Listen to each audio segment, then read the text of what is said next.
So how we can make our product more lucrative or more attractive, so that not only we sell our product in the local market, but also we sell our product in the international market. Now, when we talk about the international market, then it can be very tricky, and I'm gonna use some examples. Remember one thing, if you want to take note: success on your home soil does not guarantee success in a foreign country. A company is successful in the USA, it does not guarantee at all they will be also successful in Canada. We have examples, we have tons of examples. One of the recent examples we can derive from which company? Target.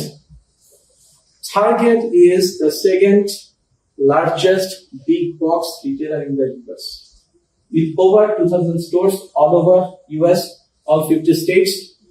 But when they entered Canada, in less than 2 years, they decided to quit with a total loss of over 6 billion USD.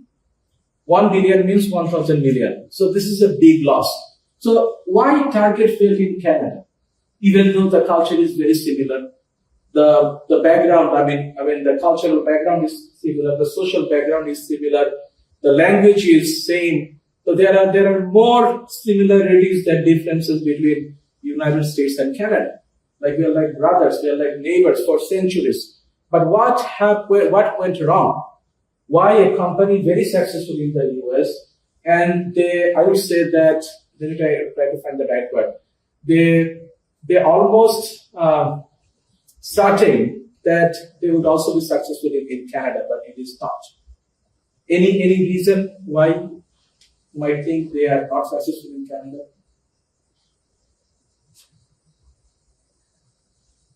Any guess?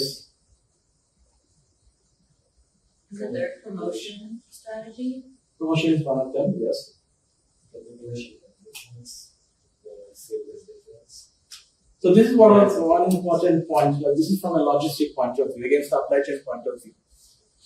Like in Canada, our population is about 40 million. Please correct me if I'm wrong. About 40 million coast to coast, and this population is spread over, I think, 10,000 square miles. It's a big landmass, like the second largest country in the world. Alone in California, they have more than 40 million population.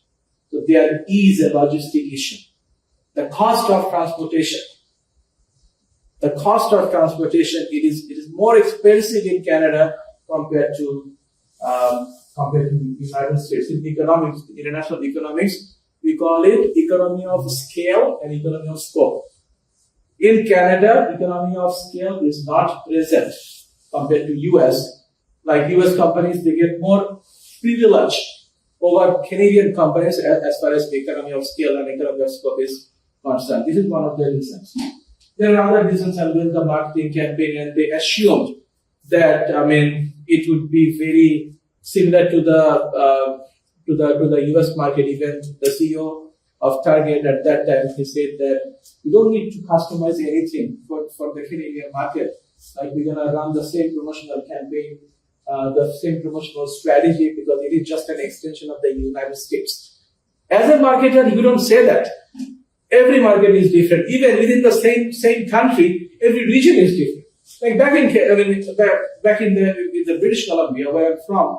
So like the way we promote some of our businesses in BC, we don't promote them in the similar way in Alberta, which is our neighbor. But Alberta's population is bit different as long as their local taste and preferences are concerned. So long story short, so you need to understand, one of the lessons we like to get from this lecture is we have to respect the local taste and preferences.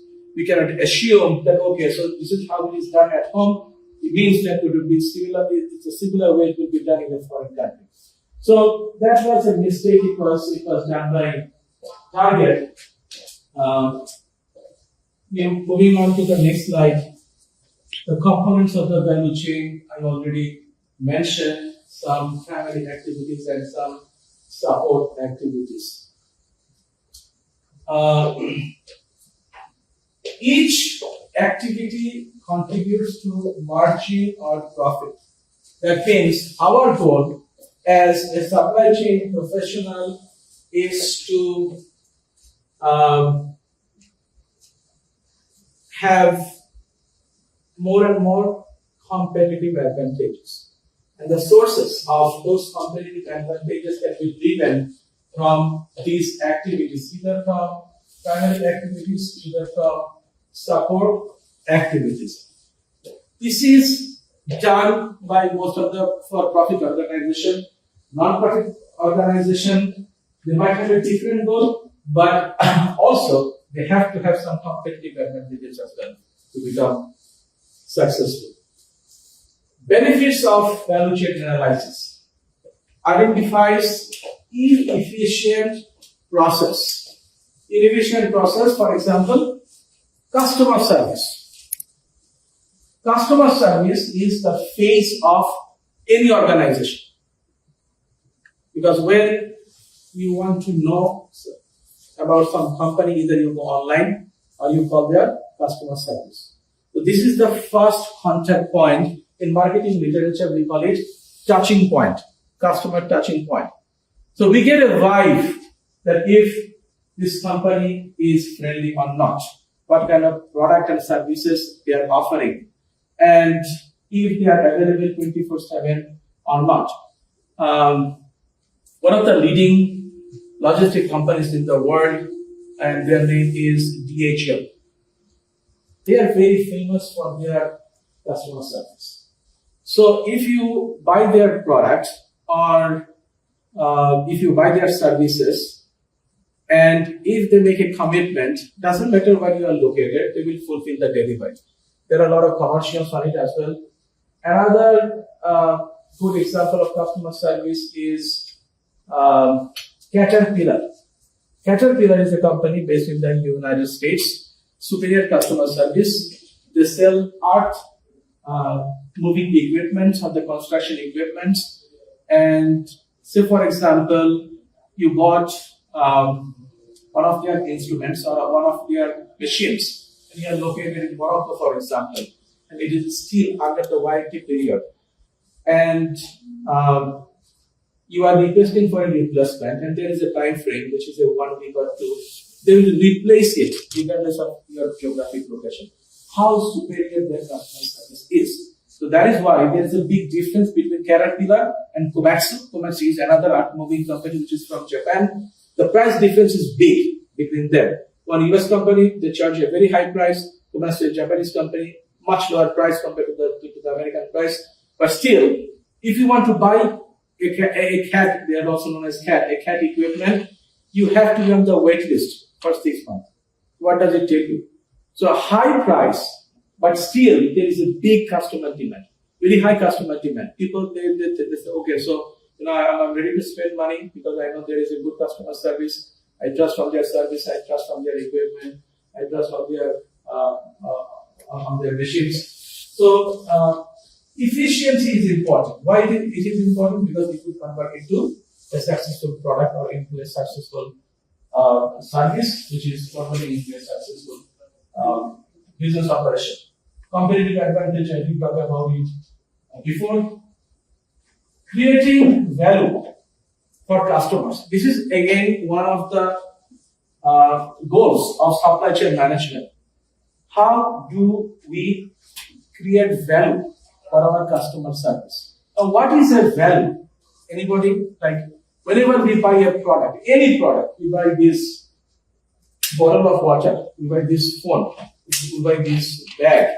Like how do value is created? How value is created in any purchase? Any idea?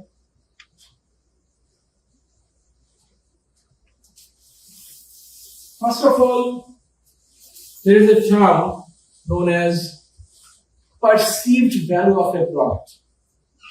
Perceived value. Perceived value means the value which is said by the company to sell this product. In other words, which is the price tag that is put on the product. That is the perceived value. And say, for example, the perceived value of this pen is $5. Means the price of this pen is $5. Now, the actual value means the cost of production, including distribution and everything. It is, say, for example, $4. Now, as a customer, when I bought this product for $5, and if I feel that maybe it is not worth of $5, value is not created. As a customer, if I feel that okay, I paid $5 for this product, but it is worth of $6, or it is worth of $5.5. In that case, a value is created. But how do I know? It is based on perception. It is based on the feelings customer is deriving from that purchase. So you have to make sure your customers feel that they are adding value through this purchase. They feel that the money they are paying for this product is worth less than the value of the product, so that they can do some repeat purchase. So again, this is an abstract idea. It will not create overnight, but eventually, whenever we go to Walmart, again, we give the example of Walmart. Whenever we go to Amazon, whenever we buy tickets from some, famous, singers, for example, we always feel that, okay, so whatever money we are putting on this is worth of the product or service or the performances we're getting from this particular company, from this particular singer. This is another objective of the value chain. And value chain eventually will help the strategic decision making. How? When it comes to introducing a product, regardless in the domestic market or in the international market, the connection between supply chain management and the strategic decision depends on answering three questions. Number one, which market to enter? Which market to enter? It depends on the strength of our supply chain management, or the supply chain network, or the value chain network. Some companies may want to outsource, and I get it, this is totally fine. But when you outsource, you have to also maintain the quality of your partners. Number two, when to enter and on what scale. When to enter and on what scale. Means, Target decided to enter Canada, and at the same time, they decided to open 102 stores all over the country, and for each store, they have invested over $1 million for renovation. Now you do the math. 100 stores, each store $1 million for renovation. So it did cost them over $100 million only for renovation. And they let most of the employees used to work for jailers. Jailers, they are converted into Target in Canada, and they let them go. And they said, we don't need them. We don't need Canadian experience. This is the exact word used by the CEO. When to enter and at what scale. Maybe when you're entering into a new market, you test a small part of that market, a portfolio market, or a small part of that market. You want to test the water, and if you feel that okay, this market is good, then you want to expand, which is done by 3M company, which is another successful company based in Minnesota. You heard about the 3M, right? So 3M means Minnesota Mining and Manufacturing. It's a very famous company in the world, US company, and also they're very famous for their international business operation. But they don't open at the same time in multiple markets. Even within the same country, they focus on one small area. If they become successful, they would like to expand. And then what is the entry mode? How you want to enter into that market? Again, regardless of the domestic market or the international market, what do you have in your pocket? Like in business, there is a very famous model, we call it SWOT analysis. I guess most of you heard about it, the SWOT analysis, your strength and your weaknesses. So both are coming from your internal sources, and opportunities and threats, they are coming from external sources. So you need to combine you need to combine the strategic position, and you need to combine with the SWOT analysis, and it will give you a very good picture what should be your next step. I'll stop here. My time is up. Any questions I would like to take? Okay, if there is no question, maybe I would request Stephen maybe to set up our next presentation on cybersecurity by Yasmin. Okay. Thank you.